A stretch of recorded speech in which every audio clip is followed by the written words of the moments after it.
When the webinar is completed and it's put onto the net, it becomes a webcast. So this webinar on 5 ways to enhance ROI of e-learning. When I complete it, place it on the net as a recording. You can see it whenever you want. That becomes asynchronous because I've got no control on it. You can view whenever you want. Online courses, discussion forums, webcasting, this is all asynchronous. Along with that, there's a very important element which is called blended, which is the most powerful form of learning, the way I see it, is a combination of asynchronous and synchronous. So if you've seen my website, or rather my company's website, the first box on the top, the 5 services what we offer, the first service called blended learning. In blending, what we do, we have a synchronous live session coupled with online content.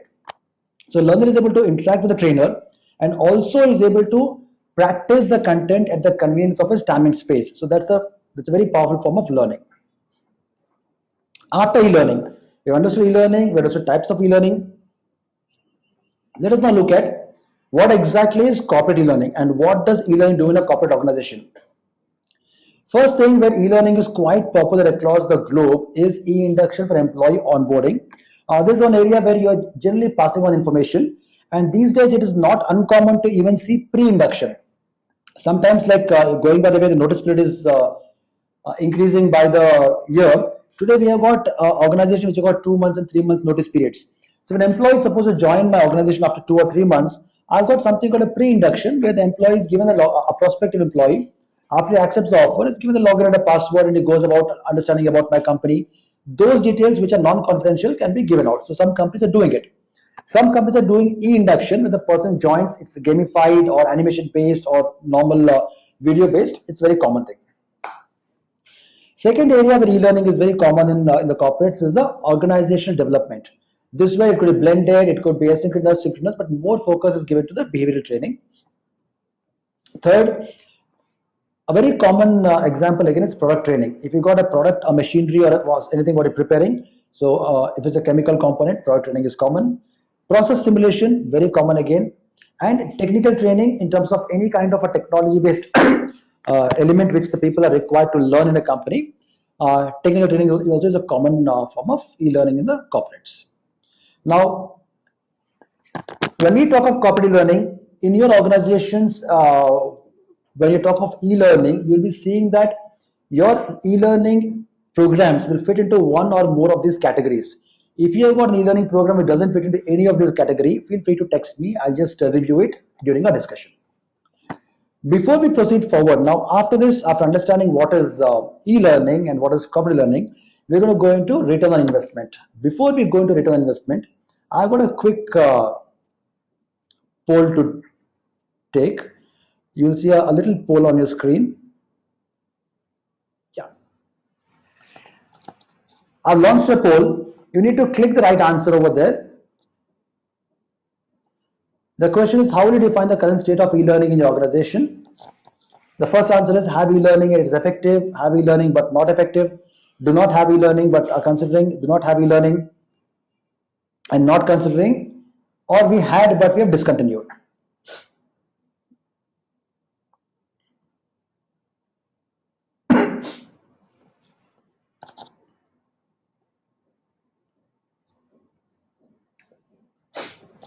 That's good. I think 70% of you have answered. A couple of you, few more of you are answering. We'll keep the poll on for another about 10 seconds.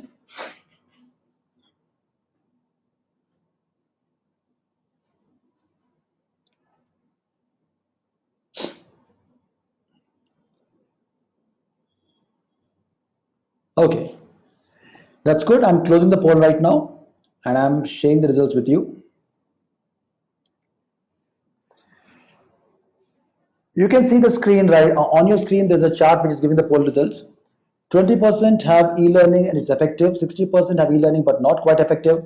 20% do not have e-learning and not considering it. Now this is the kind of percentage which we have got right now. But very interestingly, at least we are lucky enough today.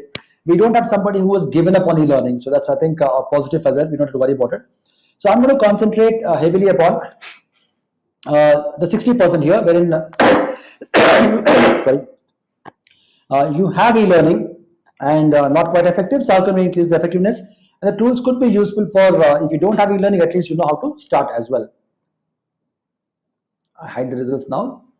and we proceed to, okay, return on investment. If you already have e-learning or are considering, one thing in business, a business is all about profitability and returns.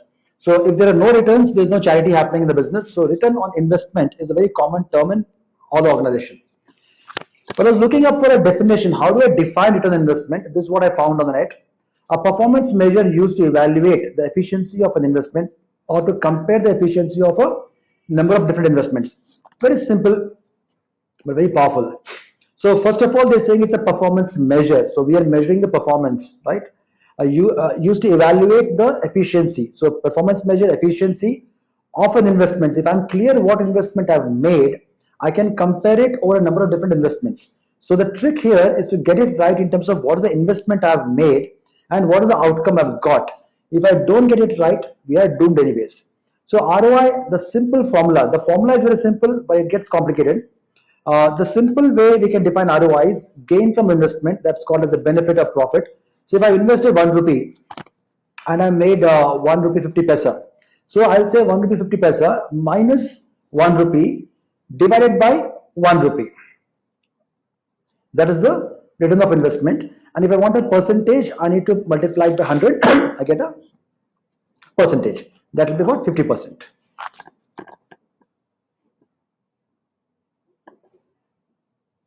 You can take a look at this one. The ROI evaluation compares solution cost to the monetary benefits that result from the learning solution in case it's an e-learning module.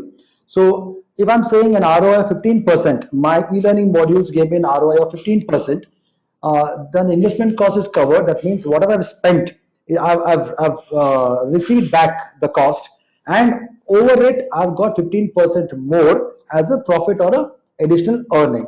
So that's a trick here. If I don't get my investment definition right, I have a problem. If I don't get my outcome right, I've got a problem. And when we talk of e-learning, both are quite gray. They're not very watertight in terms of, it's not like an accounting thing where you can go and put the numbers easily. So we're going to work on it. So when you talk of e-learning investments, and there's a a very common question which the management asks is e-learning really a good investment for my organization? Should we go for e-learning? So many a times L&D professionals have a real tough time convincing the management in terms of why they should go for e-learning and what is the benefit for it. Few pointers before we move forward. So why do organizations invest in learning? You need to be very clear in terms of why should your company invest in learning, vis-a-vis why do companies generally invest in learning. Next, are investments in e-learning critical to the organization? Rather, before going to that question, why do you think organizations invest in learning? So on your text box, quickly put in your points and let me know, why do organizations invest in e-learning as far as your perspective goes?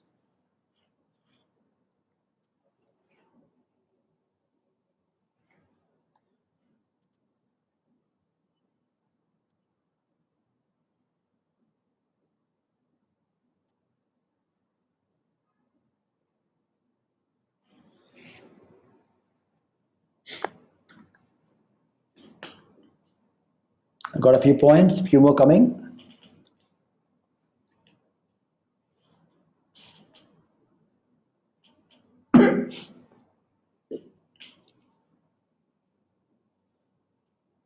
You can take your time, take a couple of minutes, it's okay. It's very important to get your perspective clear. Sometimes they're very fundamental questions we don't pay attention to. It's very important to pay attention to these. And now, when you're putting the points here, I would like you to be more specific. When I say, why do organizations invest in learning? So, for example, if I say to improve efficiency, well, that's a very vague thing. It could be a little more sharper. So, on that note, if you want, you can revise your points. Try to be as specific as possible.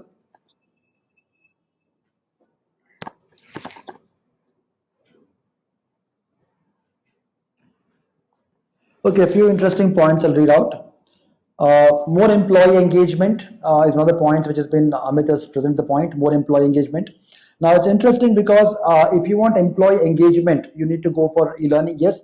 But what I would like to mention, I mean, it's a very good point. Adding on to it, why do you need employee engagement? What happens if an employee is engaged? So we need to link up that output to define the ROI. Because if an employee is engaged but the output is not coming in, it will be a disaster. So we talk of ROI, The outcome of the, suppose e-learning is making my employees more engaged, an engaged employee is delivering some results. So the results are coming out because of an engaged employee who has learned something in e-learning. To improve specific skills, and an interesting point, Sonal presents it, target more people in limited time. Yes, target more people in limited time. Now, if you put a little spin to it, all organizations eventually have something called as a cost and the benefit. Now, cost benefit analysis, when you're doing it, interestingly, I was talking to an organization for a particular induction program and certain e-learning initiatives what they're planning. What came out of the discussion was something very interesting. The management was very keen to start e-learning so that people who are joining the organization at various locations that are dispersed across the country, they can immediately join and take up the induction program and start working. But the people who were inducted earlier felt that when the company called them for induction program, the kind of events that were organized, they had an outbound event, they had some parties happening, they had some good stuff happening, put up in a five-star hotel, which is very common. But for them, that was very important. Flight travel. So they felt those frills mattered a lot. And by putting in e-learning, the company was taking that away from them. Might sound pretty simple, but if a company was doing all these things and puts up e-learning, because of it the employees get demotivated and some mess happens. That's also a reality which we are seeing. So when we're implementing e-learning, it's very important to connect the dots in terms of how do you make e-learning equally engaging and powerful and interesting so the person doesn't get carried with the frills. Very good point. And yeah, Vadivel says to improve skills, good. And Varshita says to provide learning opportunity to learn as much as you want at your own pace. Yes, this is a very interesting point because every human being's learning appetite is different. So one of the very important elements of e-learning is what is mandatory and what's optional. So if some people in a company want to learn more than what is served, there is a plethora of options available for them to go ahead and pick up stuff. Some companies have excellent knowledge management facilities with a lot of e-learning modules where they say if you really got that plan, pick it up. So you can go beyond the obvious and pick up skills which are not mandated for the role. Amit also says platform for all the employees to understand their department operations. Yes.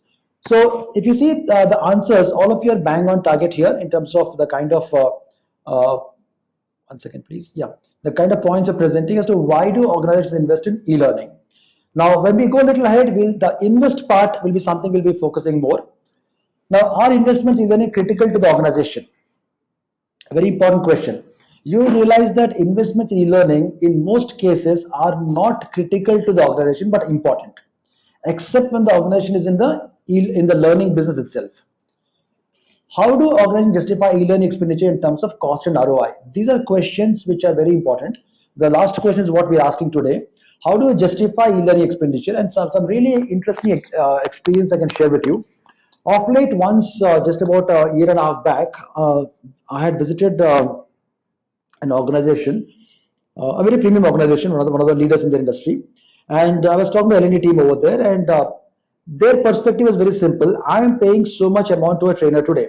And they quoted some figures and said, okay, these figures we're paying to a trainer. So when you do an e-learning, you should develop something and give it to me within these figures. I was a little surprised because how does it work out? Because your trainer is charging you for one day and he'll keep on training you for 20 days or 30 days. It gets multiplied. And then I realized the people's understanding of e-learning itself was a total zero over there. That they did not connect with what is e-learning, what is development, etc. So we spent a lot of time, and eventually things did work out with them. It's good. So, but it's very important to understand what kind of expenditure are we talking about in terms of cost and ROI. So, the answers what I was expecting from you are here. They're very simple answers. A company will go for e-learning first and foremost only when it saves a lot of money. If it saves a lot of money, if your e-learning initiative does not save money for your organization, they will not, or rather there's a high probability that they will not go for e-learning. Second thing is money on one side, your initiatives have to be more effective. If you're taking something from a classroom training to an e-learning or initiating an e-learning, it has to be more effective as far as measurable results are concerned. If you say my team is looking more motivated, that doesn't mean anything as long as that motivation does not convert into numbers. So it saves a lot of money and more effective. These are two main points which have to be covered when we are dealing with e-learning. Hope I'm very clear. If this point is very clear, kindly click the hand button, give me a show of hands. If you have any doubt at this point, you can post a text message. It's extremely important that we get the fundamentals right in terms of these are the two things you have to show. Tomorrow, if you are dealing with your management and presenting a document, if you're not able to clearly define these two parameters, one or both of them, there's no way it's going to make any sense for you. Good. Okay. If you have any query, feel free to text me during the program. When you talk of effectiveness, if you realize we saw effectiveness here, saves a lot of money. It's very easy to understand that, but difficult to map it. More effective. When we say more effective, before we get into the ROI element, it's very important that this perspective we understood. There are two parts to the e-learning. One is the organization and one is the learner. Organization would include the people who are commissioning it, the people who are delivering it, the people who are developing it. Everybody who's doing anything as a part of stakeholders for the e-learning thing to work out fine. And learner is the person who is supposed to receive the knowledge and apply it to the benefit of the organization. So we have got an organizational perspective and a learner perspective, and the advantages and disadvantages of both need to be identified. So at leisure, I won't say that you should do it right now. At leisure, you're required to take any one program which you're currently doing or you intend to do as an e-learning, write down the advantages from the organizational perspective and the learner's perspective, and the disadvantages from the organizational perspective and the learner perspective. Now, there's a way or a reason to believe you may get biased on it, but it's very important not to get biased and keep a balanced view. And if you feel that an e-learning project that you're doing has got more disadvantages than advantages for either of them, any one of them, then automatically it's a disaster and it will not make sense. So both in both cases, it's a win-win situation for both learner and organization. The advantages have to outweigh the disadvantages. Next, we come to why even calculate the e-learning ROI. First thing is every time I've come across an organization going in for e-learning, there has always been a project report which had to be presented by the concerned team to decide in terms of what is the kind of budget which needs to be approved, and once a budget is approved, what can they expect out of it.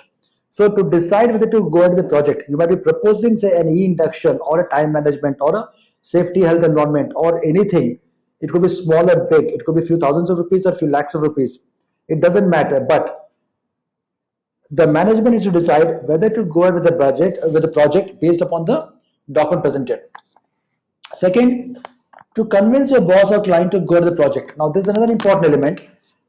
Sounds little light-hearted point, but it's a very strong point because in some cases, rather in most cases, the boss or client we're talking about may not have experienced e-learning the way we see it. So because of which the person's perspective of e-learning itself might be different. And when the person actually looks up your document and tries to understand what you are presenting, may not be visualizing it exactly as you would do it. So to convince the person, you need to show some numerical figures as to what is the ROI, and it might help you out. This is pre-project stage. Sometimes after you've implemented e-learning, or rather in most cases, if you don't know what you've got, it is not worth doing it. So it's very important to evaluate a just completed project because your company requires it or even otherwise. So every time you implement an e-learning, work out the ROI, what have you got? Now there's a trick in this one is you may not get the accurate figures immediately after launching the e-learning module, and you will get the data only after some time, and this is where I'm placing the golden line here. I think almost all of you would be familiar with the Kirkpatrick's model, which is very popular for evaluating training effectiveness. Now, training and e-learning are complementing each other. Just because we're talking of e-learning, the training need does not go away. We're addressing the training need with a different tool, which is online. So the outcome has to be better than a classroom training or equal to a classroom training, but can't be worse than it. So the outcome measurement is same as we were doing it earlier. Suppose I'm doing a sales training program for my team. Either I do an e-learning program or a classroom program. At the end of the day, the person has to get me results, and there cannot be a change in it. That's extremely important to understand. Okay, the TNA and the TEE don't change in the company because of e-learning. They remain absolutely as is. I'll repeat, the TNA, the training needs analysis, and the TEE, the training effectiveness evaluation, those mechanisms are completely independent of e-learning. So whether doing e-learning or classroom learning, those two mechanisms have got no bearing on this and they'll remain same. However, when you do an e-learning program and calculating ROI, the intensity with which you calculate ROI will depend on the reason for calculating. If my boss wants a ballpark idea in terms of what's the kind of money we're talking about and what I'll get, I'll do a basic ROI calculation. But if somebody wants more very fine detail in terms of total investment, results, etc., and if it's a huge project or it's a very critical decision, in such a case, we'll do an in-depth. How do they differ? It's simple to talk about, so we'll just discuss it. So when we talk about the investments of costs, and especially talk about e-learning versus classroom training, now here I would like to point and give another point. There are two approaches to doing the e-learning ROI. One is a comparative analysis. Till now I'm doing a classroom program. Now I want to shift to e-learning. So what is the comparative benefit I'm talking about? And in some cases, I want to initiate an e-learning program and I want to know what is the absolute benefit I'll get from the modules. So depending upon your situation, you need to work out the ROI and present it accordingly. The facts don't change, the perspectives change. So e-learning versus the classroom. So help me understand what are the fixed costs we incur in e-learning. It's a googly question. What are the fixed costs we incur when we talk of e-learning in an organization? There are many fixed costs. Can you give some examples?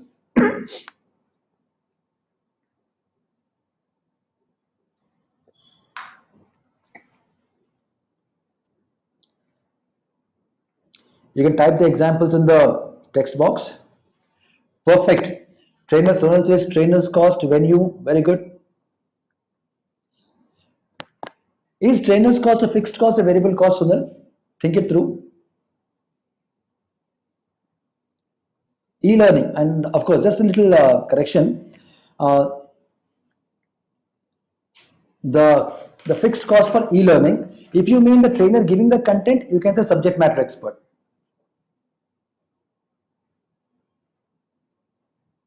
Infrastructure, or what kind of infrastructure?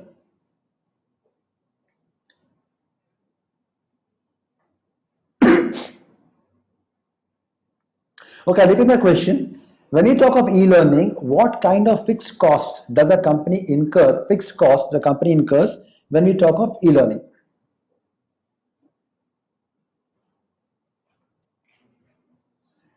Desktop, perfect. LMS, very good. LMS is a very important thing. Few more.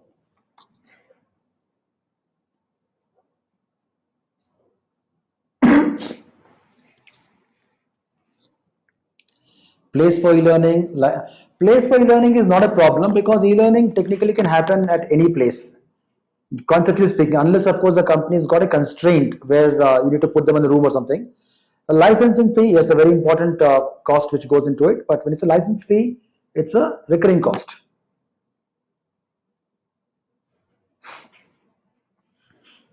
Okay, quite a few points here. I've read out few of them, and some of them were like similar.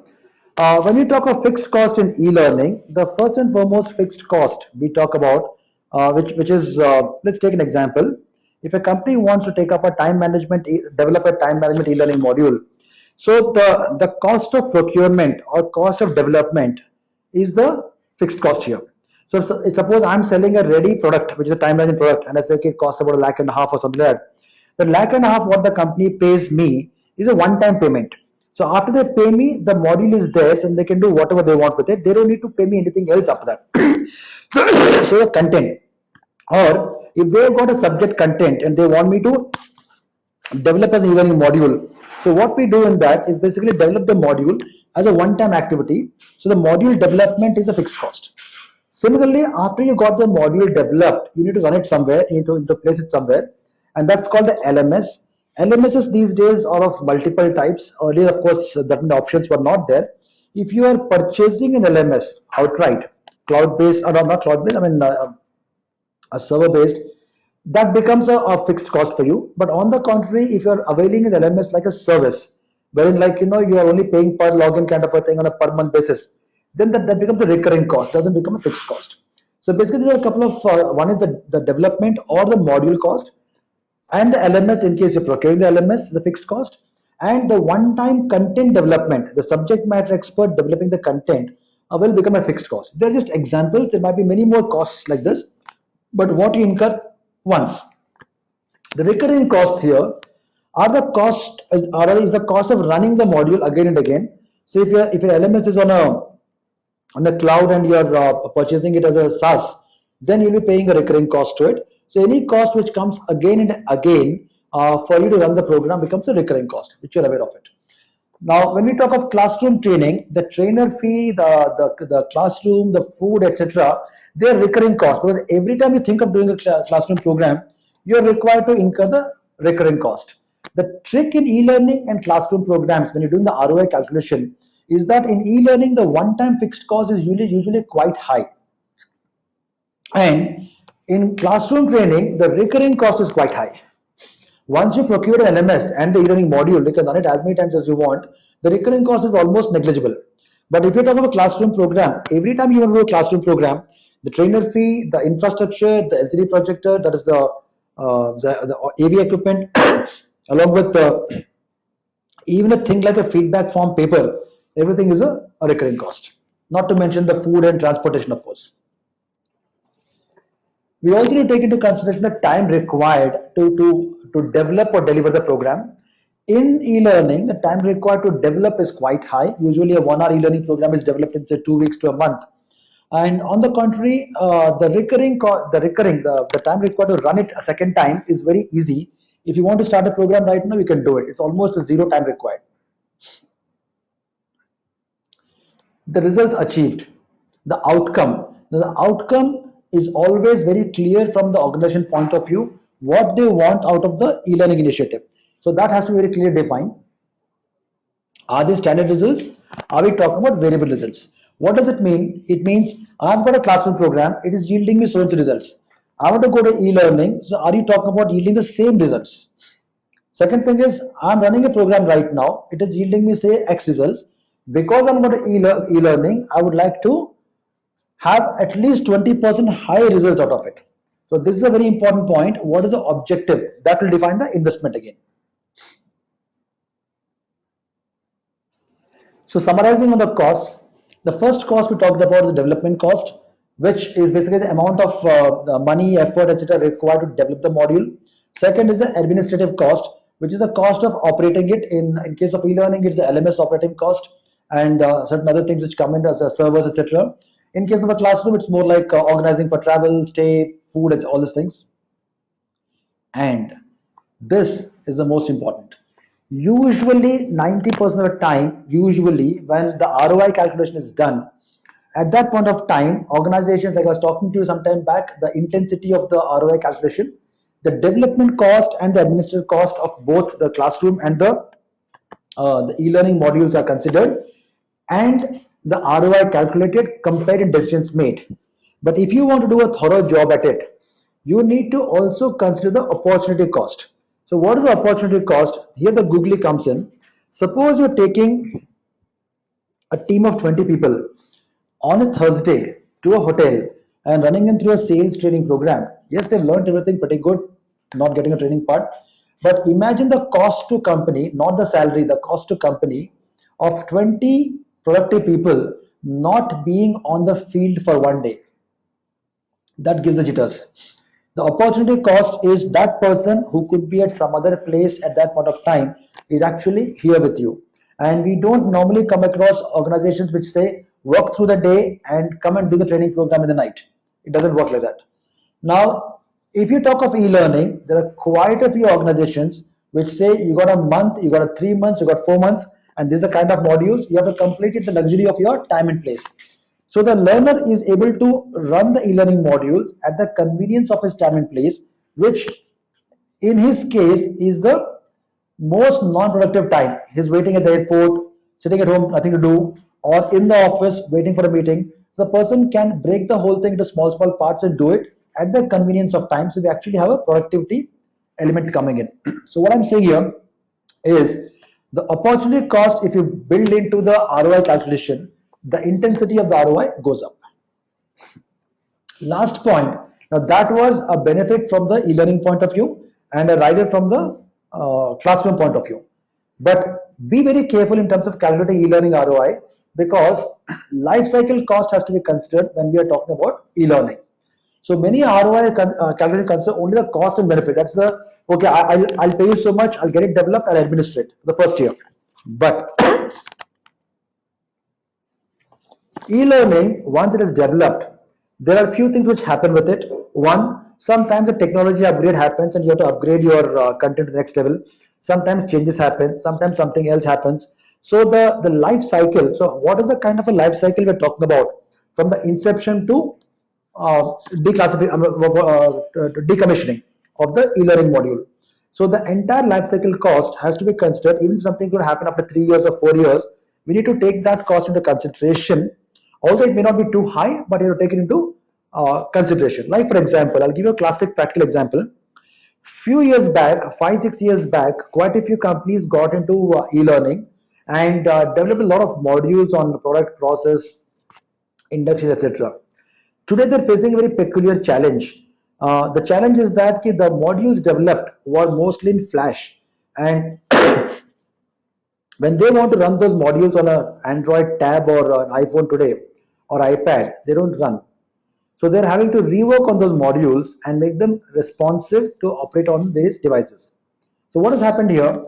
If somebody would have foreseen in the near future what kind of devices are coming in, what could be the changes, what kind of a riders do we keep here in terms of if then and if kind of a thing, then they would need to factor in those kind of a costs also, which will come in future.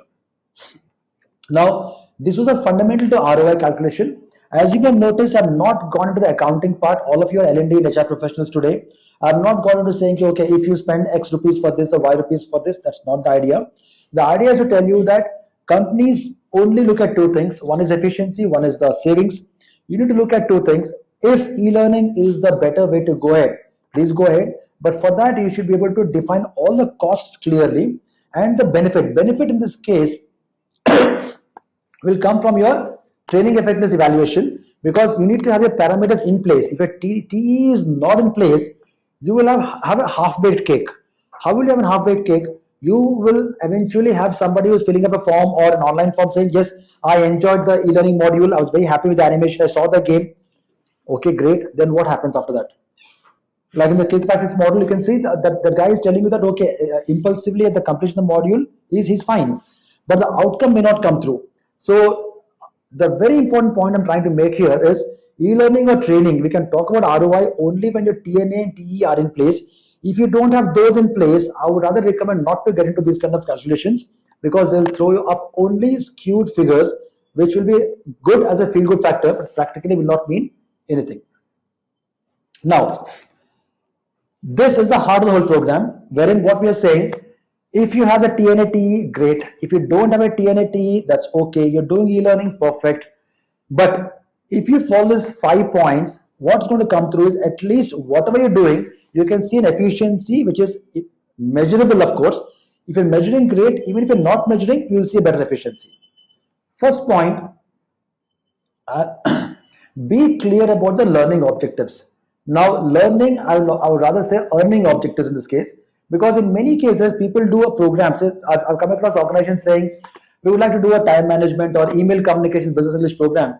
When we ask them, okay, fine, why do you want to do it? What do you want to achieve? It's a part of my KRA, I have to get a program done. That's what I hear in many cases from L&D professionals.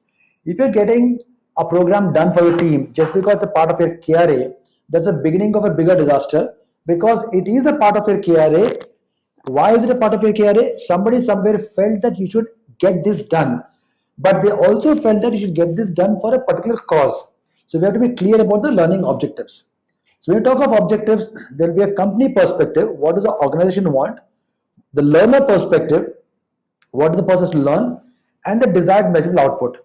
These three are bordering into the TE, the training effectiveness evaluation space. However, you need to be very clear about the learning objectives. If you are not, e-learning can turn into a complete drama where people will just keep on pushing the modules. They will have mechanisms to show that they've done it, or they just play a game, finished off. The retention, recall, and application may not be as much. So it will be like operation success, patient died. Second, and the most important point of today's discussion, what of the technology barriers? Today, even today, right now, while I'm doing this webinar with you, live at this point of time, all the registrants are not online with me today. That's the interesting part. Why they are not online with me today? Because many of them have been connecting with us right now while the program started. They are not able to download the GoToWebinar widget and start off with the program. And some of you, I'm sure, had to call your IT guys or take some help. That's the catch. So when a mail comes to you, it says you download so and so, click here, etc. We assume technology works fine, but technology works fine. However, most of us work in organizations which are highly protected by firewalls and X and Y and Z kind of a thing. And technology protect is one thing, but overtly protective technology people who think they own the domain and they've got their own opinions about it. No offense, it's important, but at the same time, the technology barrier causes a lot of damage to e-learning. So if somebody is not able to access his e-learning module over a particular browser, or he can't access from a computer, I know organizations where you can't access your e-learning modules outside the office. That's interesting. And when I asked them why not, the answer was not about confidentiality. The answer was that we have our LMS on the intranet, and the intranet can be accessed here, some story to it.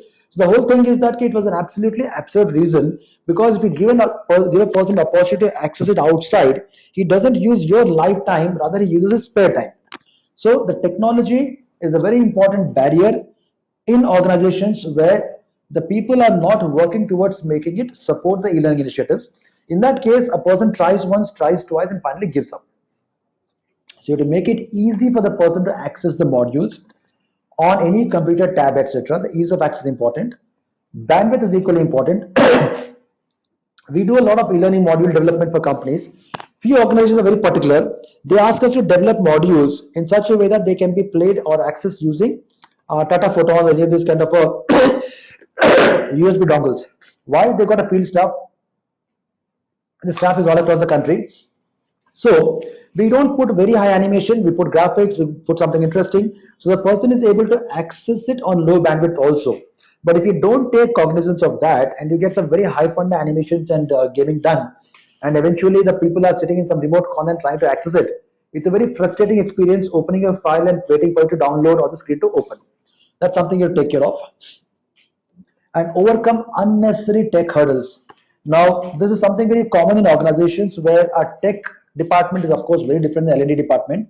And the two, if they are not in sync with each other or are not collaborating to make it work for the employees, it is a real tough time.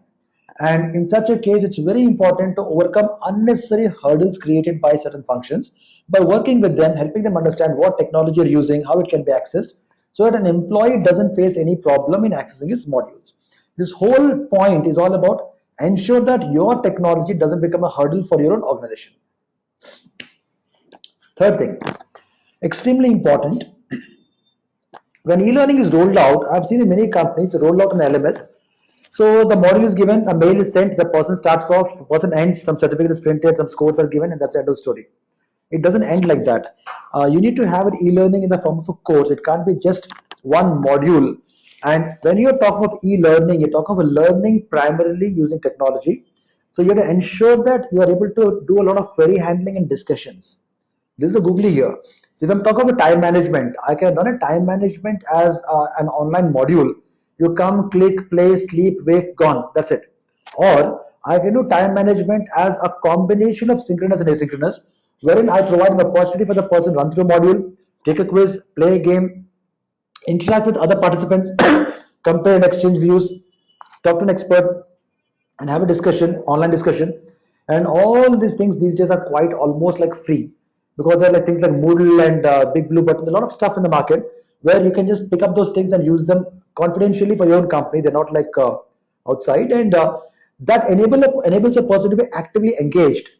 Especially those of you who done classroom programs, you can't run a session by like in a monotone. You need to involve them in discussions, points, etc. Even today, if you see I'm running a webinar, uh, the option is open. Any of you can immediately text me, talk to me, communicate, etc. So that's available. So we're using technology to take advantage of our communication. Extremely important point, conditional access.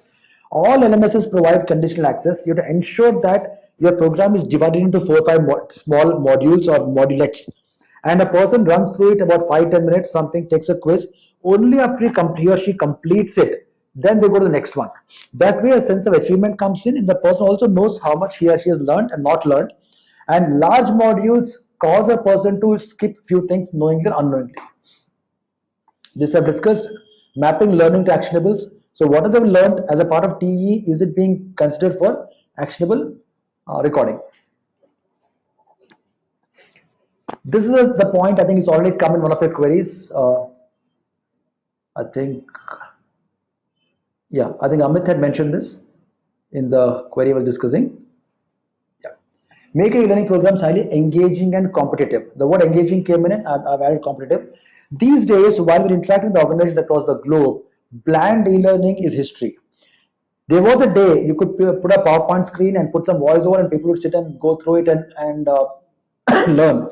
But with technology becoming easily accessible, bandwidths increasing, a lot of animation stuff available easily. Now, how powerful is your e-learning program is defined by how engaging and how involved is it for the person to learn. And those of you know Bloom's taxonomy, you know exactly what I'm talking in terms of, is it for your knowledge, is it for your understanding, is it for your application? So you have to make it highly engaging. So how does a person get engaged? It's with interactivity. But some companies feel by just giving a quiz and yes, no, it's interactive. No. One, use scenarios in your e-learning modules. Scenarios are not like textual scenarios. You can use beautiful animation-based scenarios. You can have the interactivity in terms of a quizzes, in terms of game-based quizzes, gamification also. Creating a game is these days as simple as creating a quiz. So there are ready templates available. Even we have templates. You've seen the website, there are a lot of template demos. So just putting a little game element into it increases the person's interactivity and joy of working with it. Always build scenarios with animations. It's very easy to build and very effective because a person can visually see and visualize and engage and enjoy the experience. Last and most important point, if there has to be a quiz, it better be game based. It doesn't cost much, or rather it costs almost nothing compared to the current quiz. At the same time, makes it highly interesting and engaging for the learner. Now, how many of you know what is gamification? Can you give me a show of hands? Gamification? Okay. I got a few hands going up and I don't have many hands going up. Okay, good. So for our general understanding, gamification is actually a simple term but an interesting subject. It is use of game mechanics for non-game purposes. In our case, we talk of learning. So when we talk of gamification, what we'll be doing is use game mechanics like points, badges, leaderboards, some kind of a progress bars. There are about 33 or 35 commonly known game mechanics. So these mechanics are used to make the learning experience highly engaging and competitive for the person. So the learning itself is a part of a game, and that's gamification. That's not a part of the scope, but if you see my webcasts on my website, you will see a complete module on gamified induction. There's a past webinar we did sometime few months back. You can take a look at it to help you understand gamification. What I'm trying to bring in here, by putting a simple leaderboard, if 20 people are going through a timeline in module and they're going through a quiz, if I put a small leaderboard, a leaderboard is basically which shows your scores and who is the topper. The speed at which the modules get consumed and the people trying to score high goes very high automatically. With little efforts, you get great results. This is something as a takeaway today. Many of us are classroom trainers who have got into e-learning, and I've seen, to the pity of the learner, a lot of classroom trainers trying to create PPTs and voiceovers and dumping it on the people. Just because Captivate or Articulate provides you the opportunity, you don't need to make it a bland and boring stuff for them. So do not copy paste the classroom perspective. see the screen, listen to the voice, click OK, not OK, learn. No, that is a total boring thing. Use animations, use games, use gamification, make it highly engaging and competitive. Last point, going by the way things are moving these days, you have to incorporate social and collaborative learning. Because if you see exactly, let's take our own cases, just look at yourself and you look at the kind of learning what you've got in general. So what have you learned? If you've learned about a particular fabric, or if you learned about a particular dish, or if you learned about a certain location in Bangalore, if you learned about a particular place in India which is very good, or if you learned about a particular school for your children which is very nice, how have you learned about it? Rather, how did you come to know about it? If you realize, most people who cook have not actually learned cooking from cookery classes or YouTube. They have learned excellent cooking seeing their families or their friends. Similarly, if you look at, I mean, almost all of us have ridden bikes in our life. Some of us ride this even now. I mean, rarely, I won't say impossible, rarely come across somebody who's gone to a driving school to learn a bike. People go to driving school to learn a car, of course, more for license than for the driving. But the point is, why is it that the people don't need to go to a driving school to learn a bike? The element here is that the people don't need to go because there is somebody known to the person who is in the social and collaborative space, who is helping the person learn in a social manner, in a friendly manner. So when we bring the same element here to increase the impact of learning, what we need to do is provide opportunities for online discussion and chats. That's that simple. So running a asynchronous time management module, all that you do is provide a platform on LMSs have all these things embedded. All the LMS will have it, just take a look at it. And you need to provide an opportunity for discussions and chats. So people open up, they ask, they seek, they talk, and that helps them to learn and imbibe better. Next, usually we come across learning modules where a person is given a task, he's supposed to finish it. Rather, of course, the first thing is the quiz, then there's a task, and if going on a higher note, it's a personal action plan. But e-learning, the dimensions are wide. You can use more dimensions. You can actually incorporate collaborative projects into the e-learning course. So you form teams of people, say 5 people, 6 people, or you can form random teams, random number generations. And these people have to collaborate online, discuss and present papers or present scenarios, or do some kind of a stuff where they're interacting online and learning with help of each other. Try these, and they are time tested and proven formulae. And okay, a quick question here. I'm tempted to ask this question. How many of you have actually taken up an e-learning course?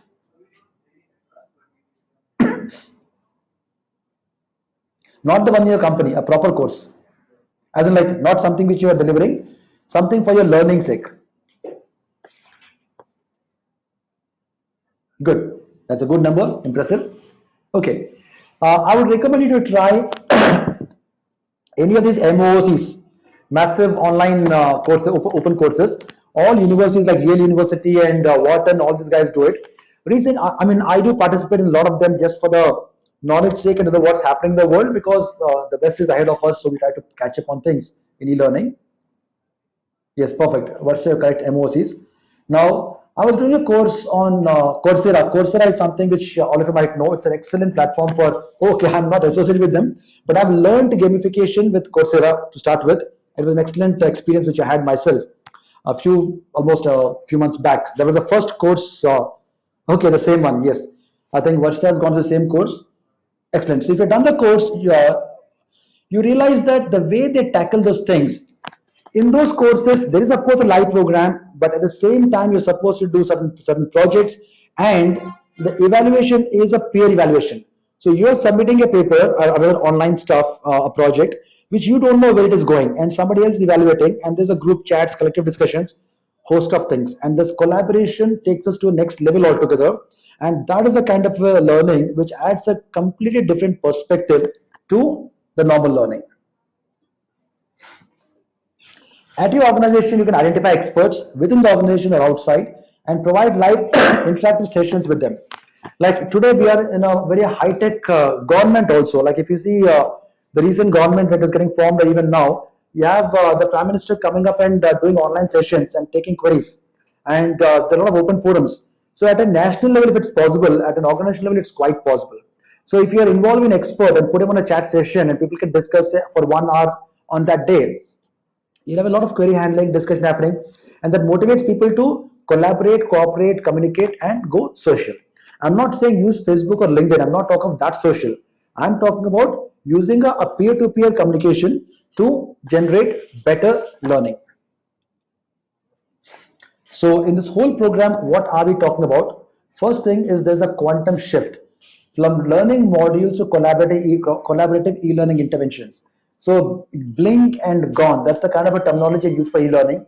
If you're still thinking of, okay, I create the modules, I run the modules, it's all is well, then you'll be mistaken, because today collaborative e-learning is the way forward, and it takes cost nothing, almost nothing, takes nothing, results are excellent. The takeaway point here, e-learning need not be linear. Classroom programs are linear. You start the session, you do a icebreaker, then you do some modules, you do some activities, then give them a lunch break, so on and so forth. But e-learning is radial. It need not be linear. So there's a asynchronous program, there's a synchronous session happening, there's a collaborative project happening, there's a gamified leaderboard in place. So a person is actually living a life. Life is not linear. Of course, aging is linear, life is not linear. So your e-learning need not be linear. 2 more minutes before we close for the day today. How to salvage e-learning initiatives? Although none of you have mentioned that your e-learning has fallen flat, so technically I don't need to cover this. However, I've just put in a few points for you to go through. Just in case there is a disaster happening in the organization in terms of e-learning and you're not able to understand why it is not working, without wasting any time, you need to just go ahead and do a root cause analysis. In terms of root cause, I'm sure you know the 5 why technique, etc. Understand of the points I mentioned till now, where are we missing? Is it technology? Is it the content? Is it the modules? Is it, what is it? Where are we missing the bus? And then you get the answers. Then review the business objectives for the respective e-learning program. If there are no business objectives and the business is in its own direction, and I mean, if it's a mandate as a part of my KRA, I need to go through 4 hours of e-learning of any of the 30 points put in my LMS. It's a good to know, FYI, but it will not lead to any concrete results. Check the content and revise it to make it highly engaging for learner. This I've discussed in detail some time back. If the content is non-engaging, boring, bland, PPT plus voiceover kind of a thing, you need to revamp it. And if you walk up to a management, they may not agree. That is why you need to work up the return on investments. You say this is the kind of investment I have to make, and this is the kind of results coming in. Convince them, and then you are able to take it forward. Next, technology barrier. Usually, e-learning failure has got a link to technology barrier. And I've experienced it myself with a lot of companies where they procure e-learning modules, and eventually they're not going on air or not going live because the technology policy of the company doesn't permit them to use a particular technology or put the module somewhere. Even right now, few of the companies I know of, big companies, MNCs, they are struggling with interdepartmental gaps. So if a gap exists, solve that first and then go on to development. From the user point of view, it's a very horrible experience to see a module in front of you and you're not able to access it. Milestones and parameters, we discussed that. Collaborative, we just discussed it. It's very important.